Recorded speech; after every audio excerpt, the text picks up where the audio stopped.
Good evening and welcome to tonight's show from DJ and TV, Disc Jockey News TV. Tonight's show is brought to you by Electra Voice, DJ Event Planner, DJ Trivia, Odyssey Innovative Designs and Cases, NLFX Professional, Promo Only, and the DJ and TV Insiders.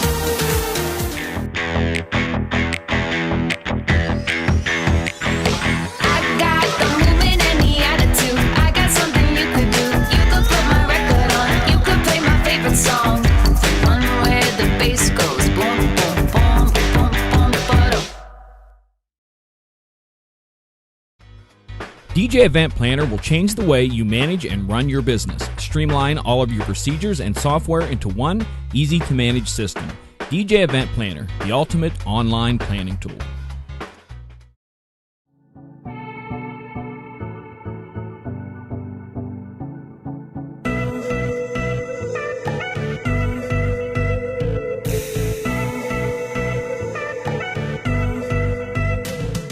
Let's see. Camera. Okay, it's that camera. I'm sorry. I've got too many cameras. Sorry, Bill. Good evening and welcome to session number 3 on night 2 of our You Missed Vegas series of shows. I'm John Young, and this is Bill Hermann right here. It is. It is. Bill, tonight, what I want to talk Hi, Johnny. about... hello. Thank you for joining me tonight. Thanks for inviting me. I want to go a different direction than what we have typically done in our shows. A lot of times we've gone and we've given content and we've talked about situations and we've talked about things that would improve the person or improve the business. Tonight I want to open this up and I want to talk about the kind of discussions you and I have had for the last 15 plus years about what it's going to take to What do you have? to improve the industry. And we have now 27 minutes to talk about it and solve the industry's problems. Go. Okay. So for those of you wondering, just to give a little bit of background, Bill and I have known each other for forever in the DJ world up here in Minnesota. And early in our time together, when we met actually out at Mobile Beats a long time ago, but then we started working on a project up here in Minnesota at the time called the Minnesota Association of Professional DJs. Yes. And I think, Bill, that's really where, as you and I were talking during that phase of us building this association up here in Minnesota, we started to see that there was something needed in the industry. If this industry was going to become something more. Oh, you're breaking. And it still lacks a little bit in the idea that people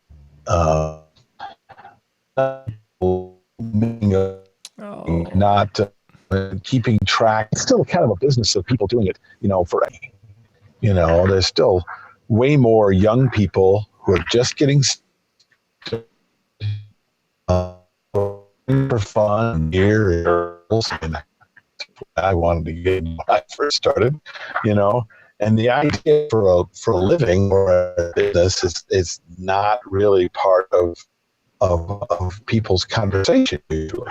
And it wasn't when you and I started having conversation back 99, 2000. Yeah, right in that time frame. Yeah. Of course, we were younger then, and we were dealing with. Younger then. We were still. I think a lot of the people that got involved early on were young men and women that were looking at what they were doing in such a way that hoping to they were hoping to actually provide for a family. When you DJ, when you first start, you're really not thinking about this as something that's going to pay your bills, right? Yep. And it's your extra money. And there's nothing wrong with that. That's how everybody gets started. But then when you look at, I have a family. Looks like a little issue here. Sorry. Yep. No, can you still hear me? I can hear you, Bill. I shut your video off because you were really digitizing. So let's. Okay. Well, I didn't mean to digitize. I really No, you apologize. didn't. You didn't. I just wanted to shut that off, and I'm hoping that we can reset your video and the audio will come back. So let's try it one more time. Okay. Well, I can push the little button here. Yeah. Is that a little better? Okay. Let's try the. Okay. So yeah, I mean, that's usually when people start thinking about this, it's because they've gotten to a place where they need to, at least where I got to a place where I was going to be responsible for somebody other than myself. Right. And that really made me look at, okay, now I need to go out and get a real job, or can I do this and make a living? Right.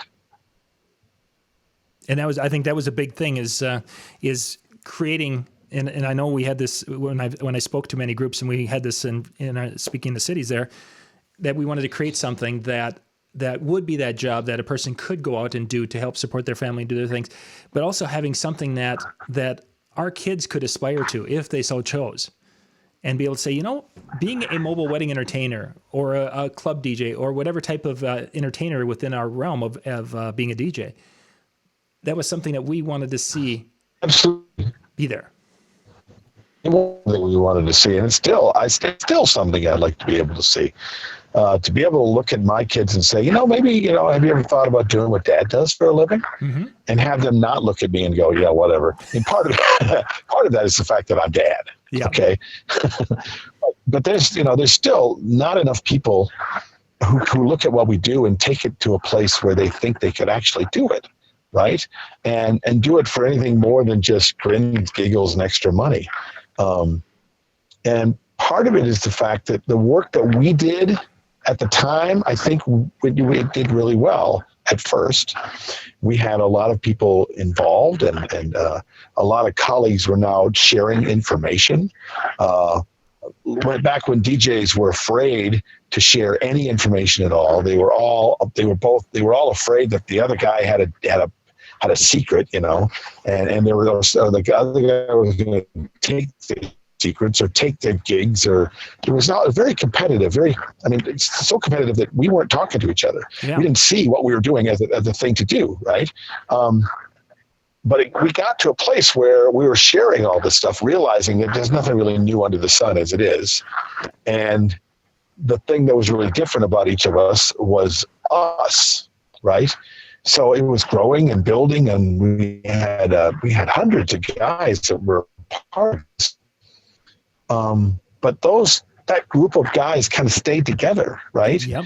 And what didn't happen is that we weren't regularly every year bringing in the generation before us. And over the last 20 years, I've seen that happen to the industry all over the country.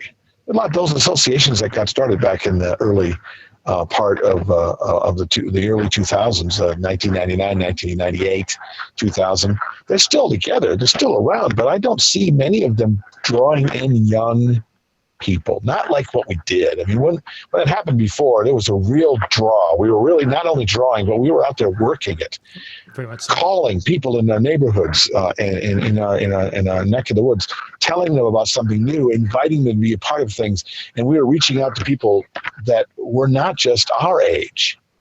Well, here we are now, and we're 20 years later almost, and those same people are still a part of this, but the younger generation, the 20-somethings, even the 30-somethings, there's only a few of them that are getting involved the way we did. And that worries me for our history.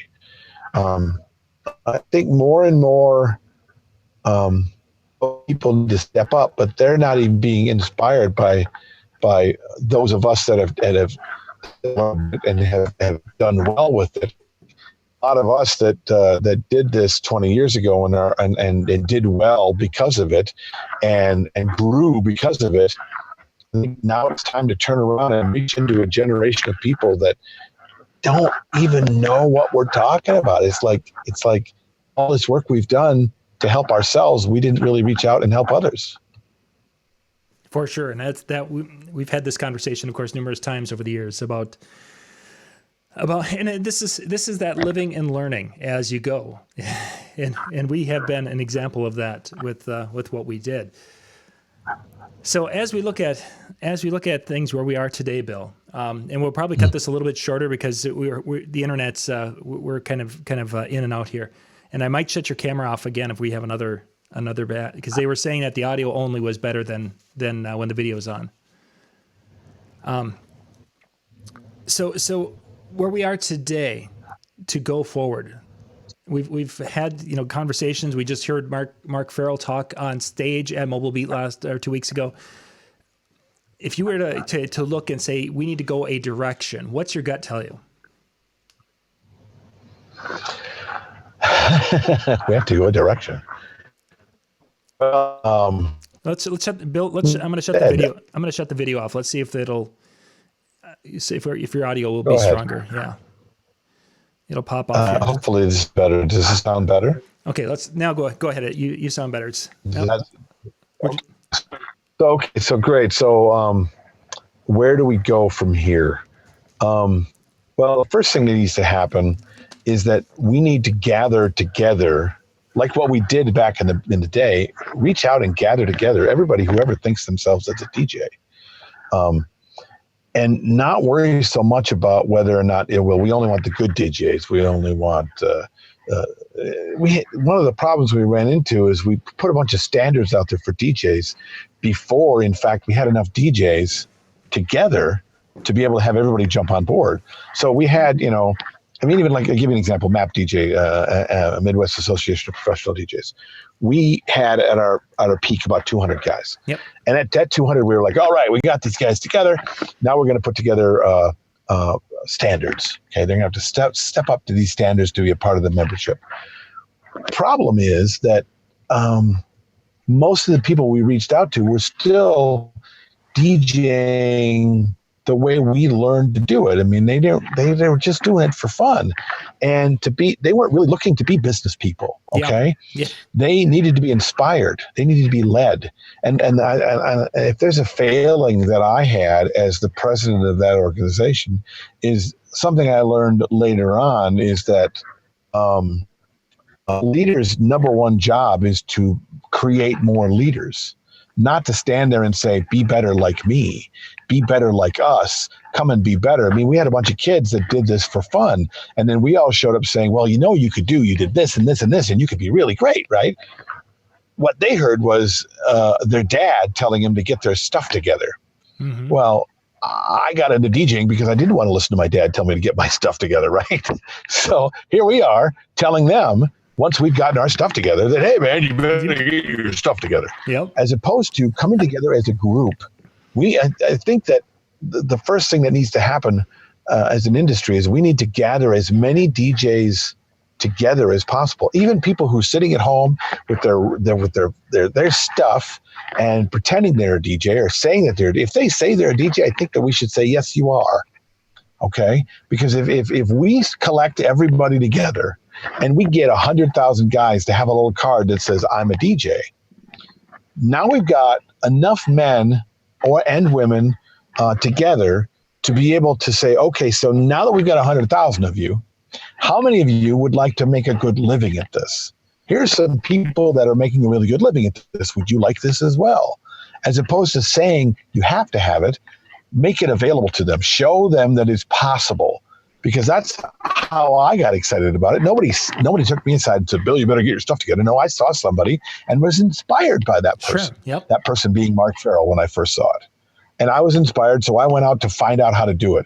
And you know how it is. If you go looking to find a way to do it, you'll find a way. But if you're told by somebody that you better do these things or you won't figure it out, then you just tune them out. It's not really why I got into this. Shut up, man. Leave me alone. I'm doing okay. I'm getting paid. I'm meeting girls. I drink for free at this bar, And I understand that. I think that if somebody would have done that to me when I was working the bars in Detroit in my early 20s, I would have told them to go to hell as well.